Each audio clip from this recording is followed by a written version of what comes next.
They stopped texting. Not forever, not dramatically, just a gap. A pause in the conversation that has extended past the point where pauses are comfortable. And something happened. Not gradually, immediately. The moment the silence began, something activated. A scanning, a searching, a rapid, automatic construction of possible meanings. Are they angry? Distracted? Pulling away? Did you say something wrong last time? Is this the beginning of a shift? Should you reach out? Would reaching out seem too eager? Is the silence itself a message? What kind of message? The silence, which contained no information, has somehow produced more noise inside you than any conversation could. Welcome to Thought Paradox. Today we are talking about something that sounds simple and is anything but. The particular, exhausting, deeply personal experience of silence feeling loud. Of the absence of a thing producing more distress than the thing itself. Of a gap in communication becoming, somehow, more consuming than the communication it interrupted.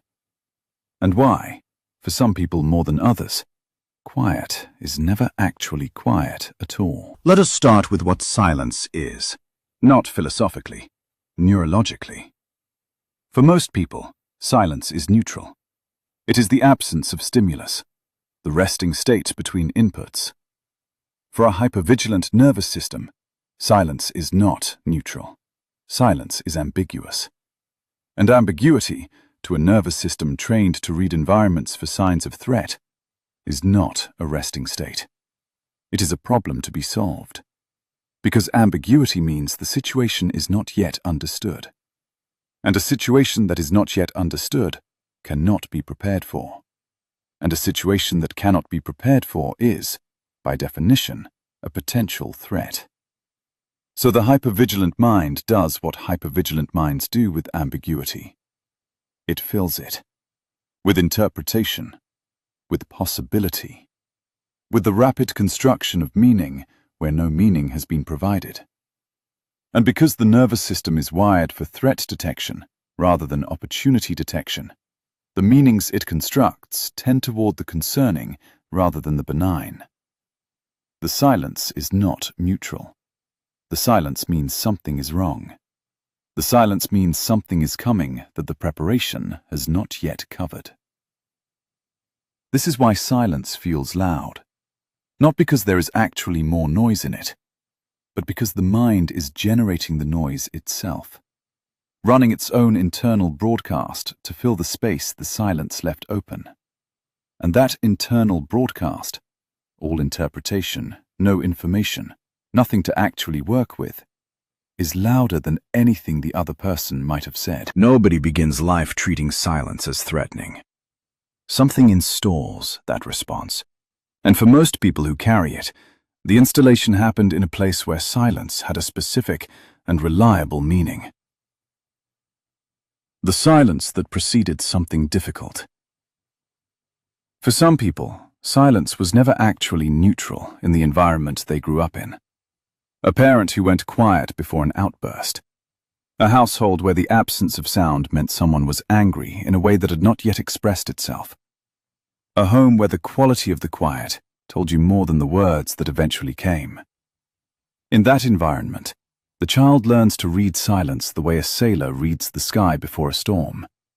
Not as rest, as warning. The absence of sound becomes a signal, a precursor, a moment to brace. And that reading does not update automatically when the environment changes. The adult who grew up in that silence brings the same reading to every subsequent silence they encounter.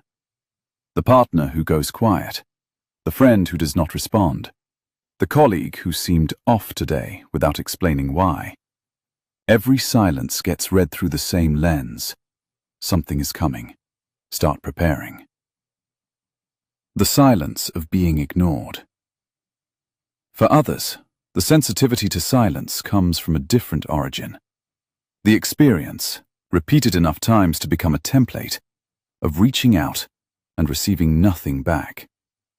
A parent who was too overwhelmed or too absent to respond consistently. A caregiver whose attention was unreliable. The early experience of needing something and finding that the need produced silence rather than response. That experience teaches something specific. Silence means I do not matter enough to warrant a response. And so every subsequent silence, every gap in communication, every unanswered message, every moment when someone does not reach back, activates that original interpretation, not as a conscious thought, as a felt sense, something that sits in the chest before any reasoning has had a chance to intervene. I am not enough. I am not being thought of. I have been forgotten or dismissed, or deemed not worth the effort of a response. And the mind, trying to resolve this intolerable interpretation, generates noise, analysis, rehearsal, the construction of what might be said when the silence finally ends. Anything to fill the gap with something other than the original meaning. The silence that followed loss. And for others, it was a specific experience of losing someone, not necessarily through death, through the particular kind of loss where someone who was present becomes absent. A relationship that ended and left a silence where a person used to be. A friendship that cooled and left a gap where warmth used to live. The silence of someone's absence, once fully present, now not, becomes associated with loss itself. And every silence after that carries the ghost of that original one.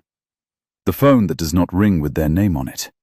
The space in the conversation that used to be filled by this particular person. The quiet that used to feel safe because they were in it. And now every quiet feels like that quiet. Every gap activates the grief. Let us be specific about what actually happens in the experience of silence feeling loud. Because it is not just discomfort. It is a sequence of events. First, the automatic scan. The moment the silence begins, the moment the expected input does not arrive, the scanning starts. Automatic, immediate, not chosen. The mind runs through everything it knows about the situation, the person, the recent history of interactions, looking for the variable that explains the silence. The thing that was said or done or left unsaid that accounts for the gap. Second, the interpretation. Having scanned and found no definitive answer, the mind constructs one. Usually the most threatening interpretation that is still plausible. Not necessarily the worst case, though sometimes, but the interpretation that accounts for the silence in a way that matches the nervous system's threat detection bias. Something is wrong. Something has shifted. Something is coming that the preparation has not yet covered. Third, the response to the interpretation. Now the mind is no longer responding to the silence. It is responding to the interpretation, to the constructed version of reality that the silence prompted. The anxiety, the withdrawal, the rehearsal of what to say when the silence ends, all of it is happening in response to something that has not actually occurred. To a story, not a fact. Fourth, the exhaustion. By the time the silence ends, by the time the message arrives, or the person reappears, or the situation resolves, the mind has already spent enormous energy on a problem that was not a problem, on a threat that did not materialize. And it arrives at the resolution tired, sometimes subtly changed, sometimes with a distance already established that the resolution now has to close. The silence that cost nothing on the other end has cost everything on this one. The sensitivity to silence does not stay contained inside the person who carries it. It moves into the relationship. The reach that precedes the need. The person who cannot tolerate silence tends to fill it. Before the other person has had the chance to return naturally, the message arrives. The check-in. The "Are you okay?" that is also, underneath its concern, a "please respond so the silence can end." And the other person, who is simply living their life in the gap, now has something to respond to, which they may do warmly, or with a slight bewilderment at the urgency, or with the particular friction that comes from being reached for before the reaching was needed. The interpretation that precedes the conversation. By the time the silence ends and the actual person reappears, the relationship has already been through something. Inside the mind of the silence-sensitive person, a story has been told, evaluated, partially believed, and partially survived. And the residue of that internal experience is present in the room. The slight coolness, the careful tone, the way the conversation now has to navigate back to easy when easy was where it was before the silence began.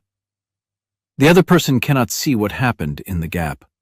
They just notice the weather has changed. The sensitivity to silence is not a personality trait that can be overridden by deciding to feel differently. It is a nervous system response, and nervous system responses change through the same mechanism that installed them: experience. Repeated, accumulated, embodied experience. Naming the sequence in real time. The most immediate intervention is recognition. When the silence begins and the scanning starts, to notice it happening, not to stop it. Noticing it does not stop it, but noticing creates a small gap between the automatic response and the believed interpretation. In that gap, I am scanning. My mind is constructing a meaning. This is the sequence, not the truth. That naming does not remove the discomfort, but it begins to distinguish between the silence and the story being told about it. And that distinction is everything. Building tolerance through deliberate waiting. This is uncomfortable and worth trying. When the urge to fill the silence arrives, the urge to reach out, to check in, to generate noise that will end the gap, wait. Not forever, not as punishment, not as a test of the other person, but long enough to discover what happens in the waiting. Whether the feared interpretation materializes, whether the silence resolves on its own, whether the survival of the silence produces any evidence that the next silence might also be survivable. Each survived silence is data. Data that the nervous system can, over time, use to update its threat assessment of quiet. Communicating the sensitivity to the right people. With the right people, the ones who have earned the access and the trust, naming the sensitivity directly is more effective than managing around it. Not as a demand, not as an explanation that requires them to change their behavior, but as information that allows them to understand what is happening when you reach out more than they expected. What the silence means to you. What a brief response does for you that they might not have realized. Most people, given the information, will use it kindly.